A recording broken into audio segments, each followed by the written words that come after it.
Sci-fi has had such an importance on film history, being a genre that pushes film boundaries both technically and through the stories it tells.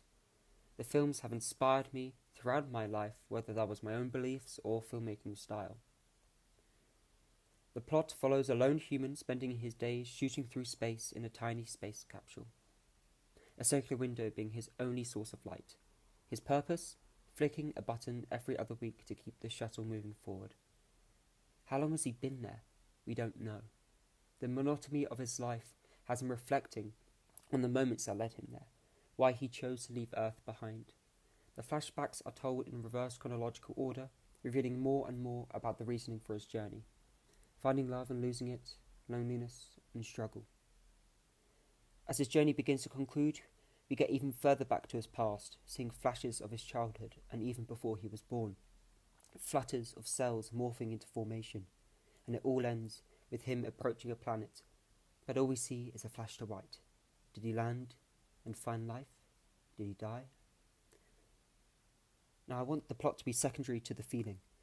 I want it to be less of a story and more of a memoir, an experience. A personal exploration of why someone would run away from it all, why they would fly off into the heavens.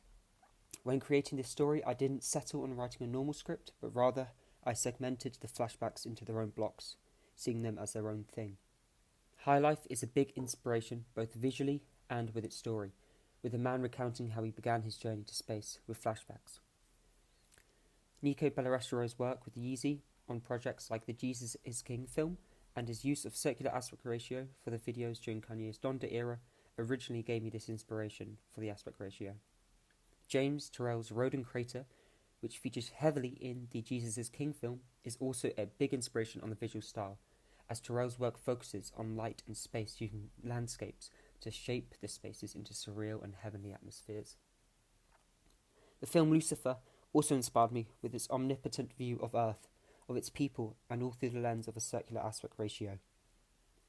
The circle window is the only way for the character to see in his shuttle, so the flashbacks are shaped by it. It's ingrained in his head and has become part of his past, how he remembers. It reminds the audience that these are memories, that it's someone remembering, not just us experiencing. Relying heavily on one actor means the casting process will be extensive to get an actor with enough confidence to carry a scene with just themselves. Someone unknown would be better, as a recognisable face would take away from the personal moments, from the character's own history. Without the added mythology of a recognised actor, we are more engaged with wanting to know who they are as a character. Now, limited crews wanted to have a better relation with the actor and with the moment trying to be portrayed on screen. Less crew members around will make it a tighter link with the actor, to the camera, to the cinematographer and to the director. All more personally in the moment together. A limited crew can give the actor more space to breathe in the flashback scenes, and more space for the camera to move around, not being limited with the proxemics of the scene. Terrence Malick's approach on the Tree of Life was interesting. He allowed the scenes to be these moments rather than having a scripted finality to them. He allowed for room for improvisation.